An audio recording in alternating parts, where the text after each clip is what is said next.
So అందరికీ నమస్కారం. ఈ వీడియోలో ప్రీవియస్ ఉన్నటువంటి సైకాలజీ మరియు మోస్ట్ ఇంపార్టెంట్ వచ్చినటువంటి ప్రీవియస్ క్వశ్చన్లు ఏ విధంగా వచ్చినాయి అనేది ప్రీవియస్ సెట్లో వచ్చినటువంటి క్వశ్చన్ మనం చూద్దాం ముఖ్యంగా ఈ వీడియోలో. సో ఇంతకుముందు లాస్ట్ 2025లో వచ్చినటువంటి టెట్ పేపర్లో వచ్చినటువంటి క్వశ్చన్ మనం మాట్లాడుకుంటాము. సో ఫస్ట్ క్వశ్చన్ వచ్చేసి ఏంటంటే, సో క్వశ్చన్ ఏమడిగింది సార్ అంటే, ఇక్కడ ఈ క్రింది వాటిలో పెరుగుదల మరియు వికాసములకు సంబంధించిన సరైన స్టేట్మెంట్ గుర్తించండి అన్నాడు.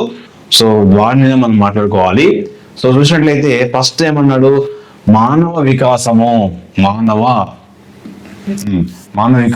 బాగా నిర్వచించిన వికాసత్రాల ద్వారా వివరించలేము అనేది ఇవ్వడం జరిగింది. నెక్స్ట్ సెకండ్ ఆప్షన్ ఏమిచ్చిండు, వికాస ప్రక్రియ ద్వారా ఒక వ్యక్తిలో వచ్చే మార్పు బాగా నిర్వచించబడిన వికాసత్రాలను ప్రతిబింబిస్తాయి. సో మనకి ఇది ఆన్సర్ ఇది కరెక్ట్ అవుతుంది. సో ఫస్ట్ ఇది కరెక్ట్ కాదు. నెక్స్ట్ ఏమన్నాడు, థర్డ్ ఆప్షన్ ఏమిచ్చిండు, సో వికాసత్రాల సూత్రాలు భౌతిక పెరుగుదలను మాత్రమే వివరిస్తాయి. ఇది కూడా కాదు. వికాసత్రాలు సో ఆడవారి కంటే మగవారి విషయంలో చాలా వరకు నిజంగా ఉంటాయి అనేది ఇది కూడా కాదు. కాబట్టి ఇందులో మనకు ఆన్సర్ ఏంటి, సో మనకు second option is the correct answer. కాబట్టి వికాసం మీద క్వశ్చన్ అడిగాడు, కాబట్టి పెరుగుదల వికాసం మీద కంపల్సరీగా క్వశ్చన్ అడుగుతారండి. నెక్స్ట్ క్వశ్చన్ వచ్చి చూద్దాము. నెక్స్ట్ క్వశ్చన్ ఏమైనా సార్ అంటే, సో క్రింది వాటిలో సరైనటువంటి జతలు అన్నాడు. క్రింది వాటిలో సరైన జతలను గుర్తించండి అన్నాడు. సో ఇక్కడ ఆప్షన్స్ అన్ని కూడా చదువుకొని మనం ఆన్సర్ చేయాల్సి ఉంటుంది. సో ఇక్కడ ఏం చూడండి, పెరుగుదల కనిపించే పరిమాణాత్మక మార్పులు, సో ఇది సరైనదే. వికాసము ప్రవర్తనలో పరిమాణాత్మక మరియు గుణాత్మక మార్పు తెలియజేస్తుంది, ఇది కూడా సరైనదే. సో పరిపక్వత అనువంశిక లక్షణాలు సహజ వివర్తన, ఇది కూడా సరైనదే. సో ఆప్షన్ చూద్దాము. ఆప్షన్ చూసినట్లయితే సో ఓన్లీ బీసీ మాత్రమే కరెక్ట్ అన్నాడు, ఏబి మాత్రమే కరెక్ట్ అన్నాడు, ఇవి రెండు కూడా కాదు. సో ఏసీ మాత్రమే కరెక్ట్, మూడు అంటే ఏబిసి అన్ని కరెక్ట్ కాబట్టి సో ఇక్కడ ఆన్సర్ ఏంటి, సో ఆన్సర్ వచ్చేసి ఏబిసి, మూడు కూడా సరైన ఆన్సరే. ఓకేనా, సరైన ఆన్సర్. నెక్స్ట్ క్వశ్చన్కి వెళ్ళినట్టయితే థర్డ్ క్వశ్చన్కి వెళ్ళిపోదాం. సో థర్డ్ క్వశ్చన్ ఏమన్నా సార్ అంటే, సో పుట్టిన తర్వాత పిల్లలు మెదడు బరువు పెరుగుదల రేటు ఈ సంవత్సరంలో అత్యధికంగా ఉంటుందన్నాడు. పుట్టిన తర్వాత మెదడు బరువు అనేది పెరుగుదల రేటు ఈ సంవత్సరంలో అత్యధికంగా ఉంటుందని చెప్పడం జరుగుతుంది. మరి ఏ సంవత్సరంలో అత్యధికంగా ఉంటుంది అనేది మనము చూడాలి. సో ఇక్కడ ఏమన్నాడు, 10 నుంచి 13 సంవత్సరాలు. సో ఇక్కడ ఇది కాదండి, 10 నుంచి 13 సంవత్సరాలు కాదు. సో మన ఆన్సర్ ఏంటి అసలు చూద్దాం, సరైన ఆన్సర్ ఏంటో చూద్దాం. సో అదేవిధంగా 7 నుంచి 8 సంవత్సరాలు. సో 7 నుంచి 8 సంవత్సరాలు, ఇది కూడా కాదు. మరి ఇంకా ఏంటి సార్ అంటే, ఇక్కడ ఆన్సర్ ఏంటి సార్ అంటే, మొదటి 4 సంవత్సరాలలో ఏంటండి, మొదటి 4 సంవత్సరాలలో అంటే మొదటి 4 సంవత్సరాలు అంటే ఇక్కడ చూడండి, మొదటి 4 సంవత్సరాలలో ఈ యొక్క మెదడు అనేది ఏమన్నాము, సో ఏది డెవలప్ అవుతుంది ఎక్కువ, పిల్లలు అంటే పుట్టిన తర్వాత పిల్లల్లో మెదడు బరువు పెరుగుదల రేట్ అనేది అత్యధికంగా ఉంటుంది. ఎప్పుడు అత్యధికంగా ఉంటుంది, మొదటి 4 సంవత్సరాలు బాగా అత్యధికంగా ఉంటుంది. సో 15 సంవత్సరాల తర్వాత అనేది ఇది కూడా కాదు. ఇక్కడ ఆన్సర్ చేసి ఇది అన్నట్టు. నెక్స్ట్ క్వశ్చన్కి వెళ్ళిపోదాం. నెక్స్ట్ క్వశ్చన్ ఏంటి సార్ అంటే, చాలా స్పీడ్గా వెళ్ళిపోదాము. సో ఇది అప్లికేషన్ బిట్ అడిగింది చూడండి. సో ఇక్కడ నెక్స్ట్ క్వశ్చన్ ఏమైందంటే, సో ఇక్కడ ఇచ్చిండు అంటే, ఇక్కడ ఏమన్నాడు, 50 ఏళ్ళ ఉన్నటువంటి ఒక కమ్యూనిటీలో 50 ఇళ్ళు, ఇక్కడ ఏంటి 50 ఇళ్ళు ఉన్నటువంటి ఒక కమ్యూనిటీ గురించి చెప్తున్నాడు. సో 50 ఇళ్ళు ఉన్నటువంటి ఒక కమ్యూనిటీలో నివసించేటువంటి ఎవరు ఇక్కడ 12 ఏళ్ల బాలుడు కమ్యూనిటీలోని పెద్దల నుండి అనుకున్నటువంటి మంచి అబ్బాయి ప్రశంసలను ఇష్టపడి కమ్యూనిటీలో పరిశుభ్రత నిర్వహణలోని ఎల్లప్పుడూ చురుకుగా పాల్గొంటాడు. కోల్బర్గ్ ప్రకారం ఇక్కడ నకుల అనేటువంటిది, ఇక్కడ నకుల ఇచ్చాడు, సరే నకుల సో ఏంటి నకుల సో ఇష్టపడే కమ్యూనిటీలో పరిశుభ్రత నిర్వహణలో ఎల్లప్పుడూ చురుకుగా పాల్గొంటాడు. సో కోల్బర్గ్ ప్రకారము నకుల ఈ నైతిక వికాస స్థాయిలో ఉన్నాడు. అంటే ఏ వికాస స్థాయిలో ఉన్న క్వశ్చన్ అడిగాడు అంటే ఇది. సో ఇండైరెక్ట్ క్వశ్చన్ ఇది. 50 ఇళ్లలో ఉన్నటువంటి కమ్యూనిటీలో నివసించే నకుల అనేటువంటి 12 ఏళ్ల బాలుడు ఆ కమ్యూనిటీలో పెద్దల నుండి అందుకున్నటువంటి మంచి అబ్బాయి ప్రశంసలను ఇష్టపడి అక్కడ అంటే మనం ఇక్కడ చూసుకోవాలి ఈ మంచి ప్రశంసలు అనేది ఇంపార్టెంట్. వాటిని బట్టి మనం ఇక్కడ ఏ స్థాయి అనేది ఏ లెవెల్ అనేది మనము ఆన్సర్ చేయగలగాలి.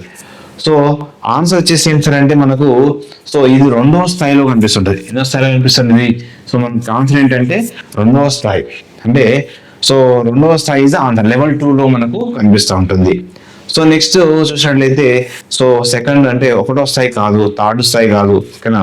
సో ఇంకేమన్నాడు చెప్పలేము కూడా కాదు. కాబట్టి ఆన్సర్ ఏంటి 2వ స్థాయిలో మనకు కనిపిస్తుంది. అంటే 2వ స్థాయి. 2వ స్థాయిలో మనకు ఏంటి? సో ఇక్కడ ఏమన్నా మంచి అబ్బాయి ప్రశంస కోసం ఇష్టపడేటువంటి కమ్యం మంచి అబ్బాయి అనేటువంటి భావన కలిగి ఉంటాడు అనేది 2వ స్థాయి. ఓకేనా. నెక్స్ట్ క్వశ్చన్కి వెళ్ళిపోదాం. నెక్స్ట్ క్వశ్చన్ వచ్చేసి ఏం సార్ అంటే సో పియాజే ప్రకారము ఒక వ్యక్తి యొక్క ఆలోచన విధానము వారి పరిసరానికి సరిపోనప్పుడు ఆ వ్యక్తి ఈ స్థితిలో ఉంటారు.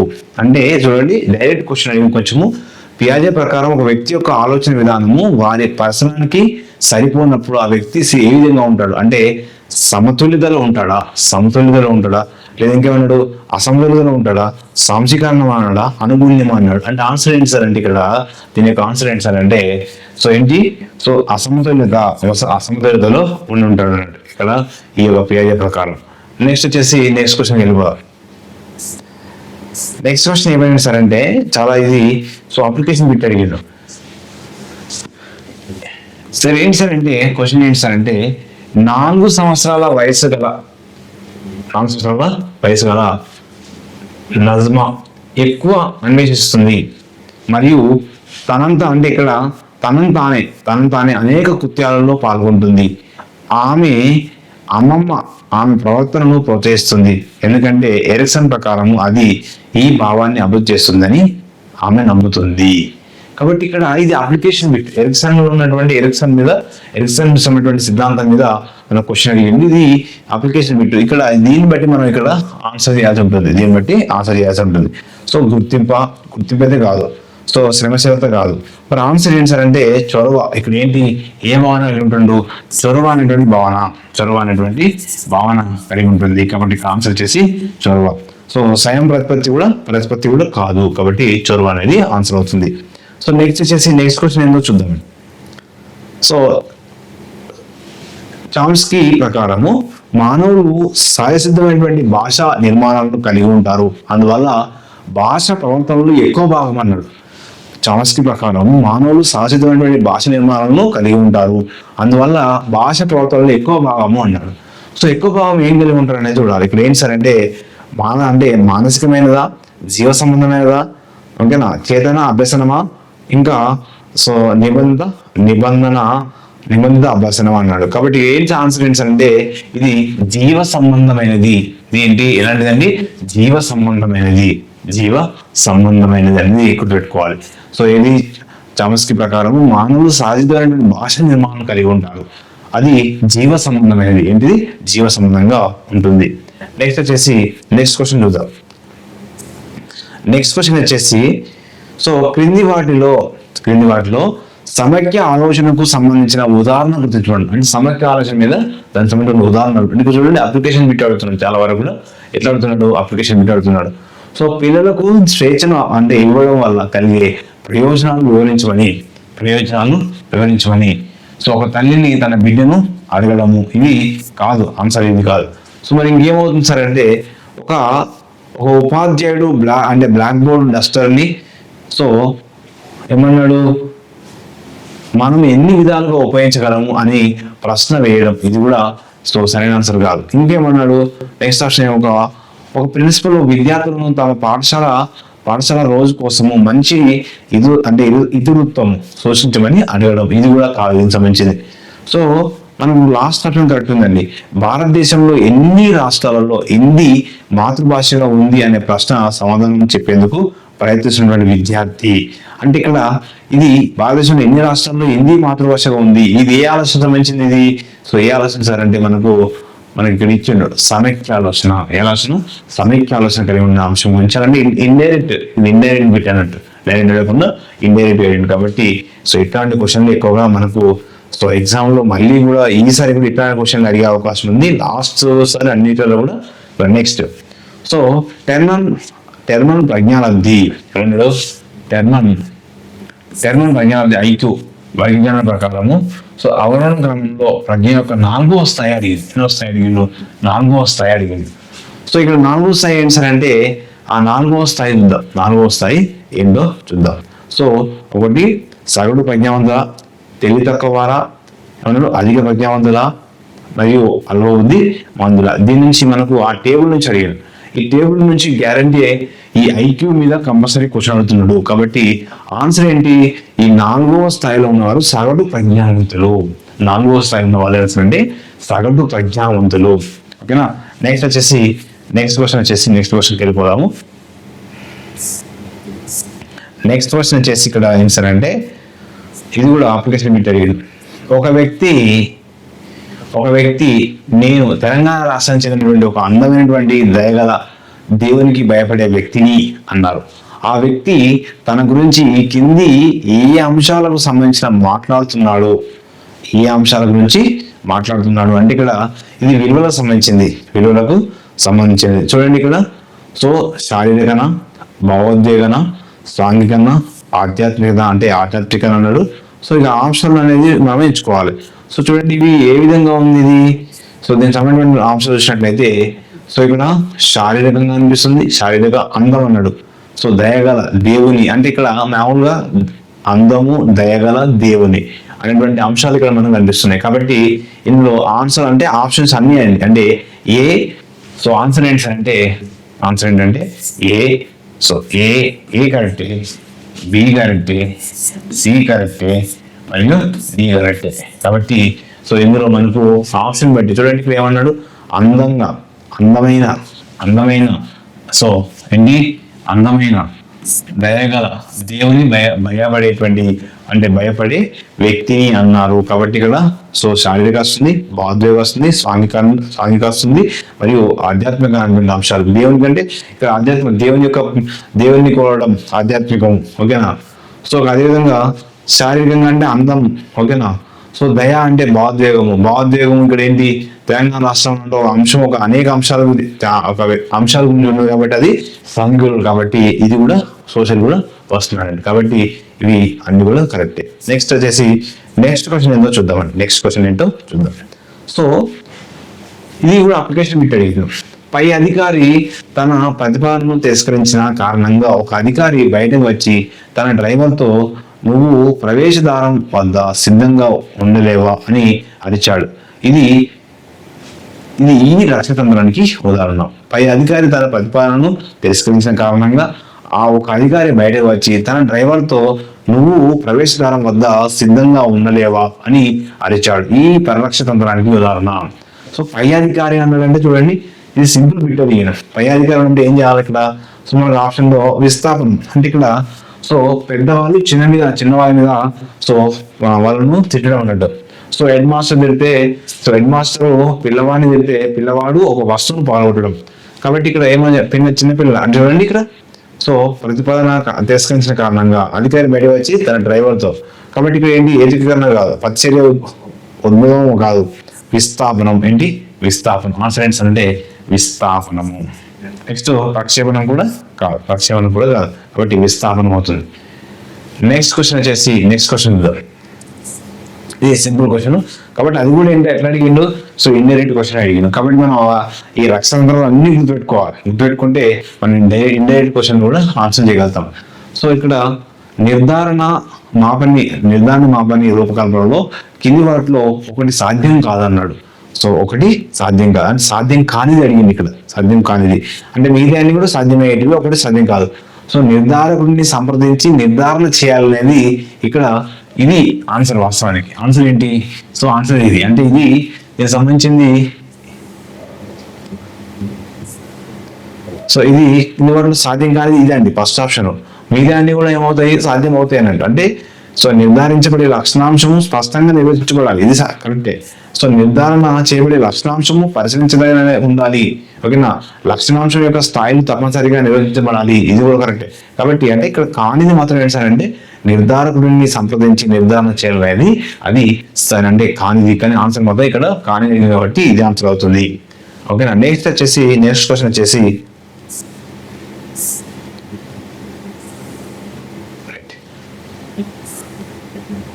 కింది వాటిలో పరిశోధన సాధనము ప్రశ్నావళి యొక్క ప్రయోజనాన్ని గుర్తించమన్నాడు. క్రింది వాటిలో పరిశోధన సాధనము ప్రశ్నావళి యొక్క ప్రయోజనాన్ని గుర్తించమన్నాడు. అంటే చూడండి, ప్రశ్నావళి యొక్క ప్రయోజనం, పరిశోధకుడు ప్రయోజనంతో పరస్పర చర్య లేరు అన్నారు. దీనికి సంబంధించిన ఆన్సర్ కరెక్ట్ కాదన్నాడు. కొన్ని అంశాలను వదిలివేయడానికి అవకాశం అన్నాడు. అది కూడా కాదు. ప్రయోజన స్వేచ్ఛ వ్యక్తీకరణకు అవకాశం తక్కువగా ఉంటుంది, అది కూడా కాదు.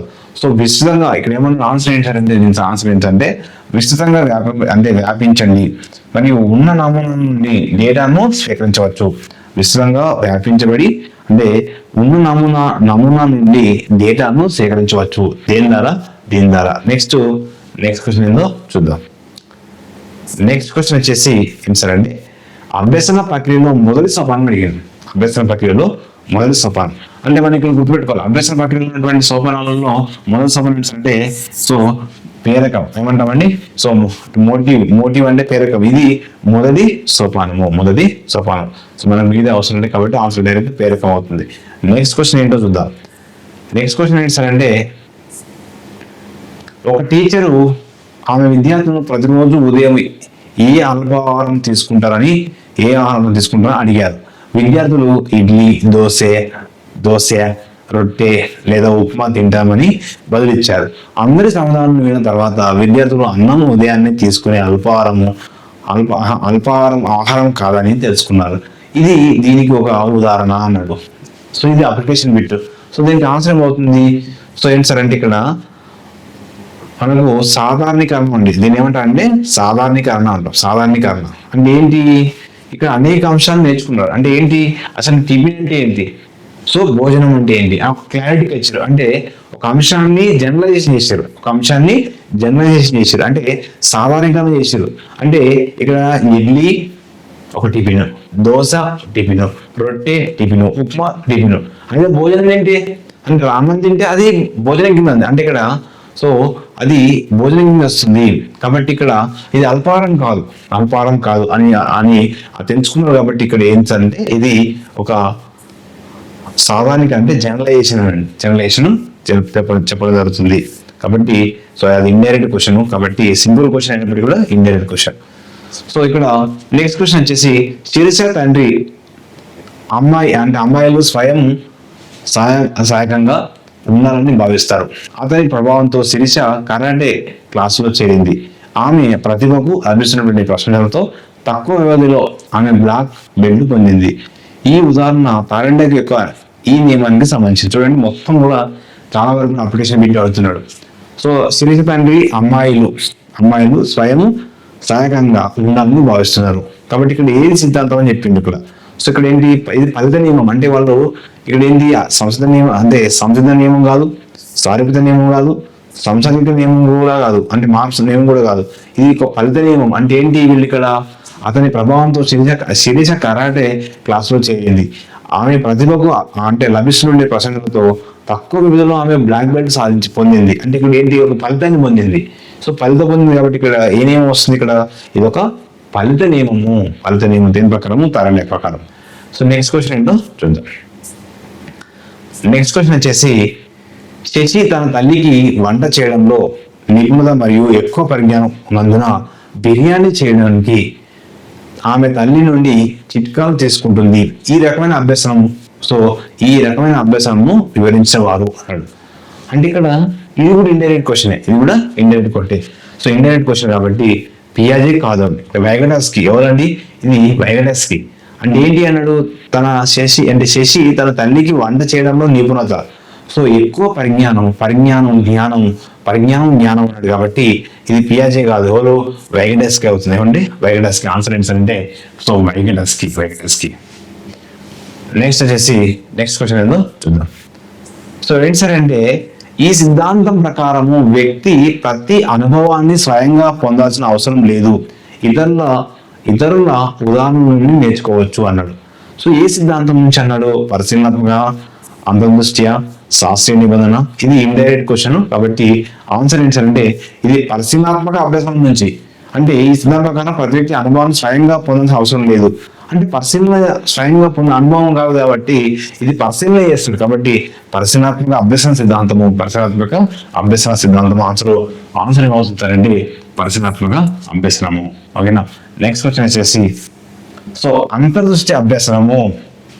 సో అంతర్దృష్టి అభ్యసనం. సరే, నెక్స్ట్ క్వశ్చన్ వచ్చేసి స్టార్ట్ కాదు. ఓకే. ఇటీవల సంవత్సరాలలో పాఠ్యాంశాలలో కళలు మరియు క్రీడలకు భారత్వాన్ని పెంచుతున్నారు. తద్వారా ఈ రంగానికి భారతం పెరుగుతుంది అన్నాడు. అంటే ఇక్కడ ఏంటి? పాఠ్యాంశాలలో కళలు అన్నాడు, క్రీడలు అన్నాడు.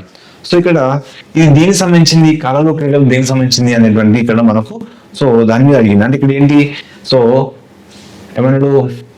సంజ్ఞానాత్మకన మరియు ఘనాత్మకన నెక్స్ట్ ఇంకేంటి? మానసిక చలనాత్మకన, పరిశీలనాత్మకన. అంటే ఇక్కడ సో వాస్తవానికి ఇది ఇండైరెక్ట్ క్వశ్చన్, ఇండైరెక్ట్ గా అడిగిండు. సో ఇక్కడ మనకు ఉన్నటువంటి జ్ఞానాత్మకంగా, భావేశరంగమా, సో మానసిక చలనాత్మకంగా. సో ఈ విధంగా అంటే ఇక్కడ క్రీడలు అన్నాడు. సో క్రీడలు కళలు అన్నాడు కాబట్టి దీన్ని బేస్ చేసుకుని మనం ఆన్సర్ చేయాలి. దీన్ని బేస్ చేసుకుని కళలు క్రీడలు అన్నాడు కాబట్టి ఇది మానసిక చలనాత్మకంగా. అంటే ఇక్కడ ఆటలకు సంబంధించింది కాబట్టి క్రీడలు అనేది ఇక్కడ మానసిక అంటే మనం కదలికలు ఉంటుంది కాబట్టి ఇది మానసిక చలనాత్మక అంశం కాబట్టి సో ఇక్కడ సైకోమోటర్ అంట. ఆన్సర్ ఏంటి? సైకోమోటర్. సో కాబట్టి ఆ విధంగా మనము క్వశ్చన్ కు ఆన్సర్ చేయాల్సి ఉంటుంది. చూడండి, క్రింది వాటిలో ప్రేరణకు సంబంధించినటువంటి సరైన స్టేట్మెంట్ గుర్తుంచుకున్నాడు. సో ఇక్కడ ఏమన్నాడు? ప్రేరణ అనేది ఒక లక్షణ అంటే లక్ష్య ఆధారిత ప్రవర్తన కలిగి ఉంచడం. భౌతిక బహుమతులు లేనప్పుడు ప్రేరణ కలిగించలేము.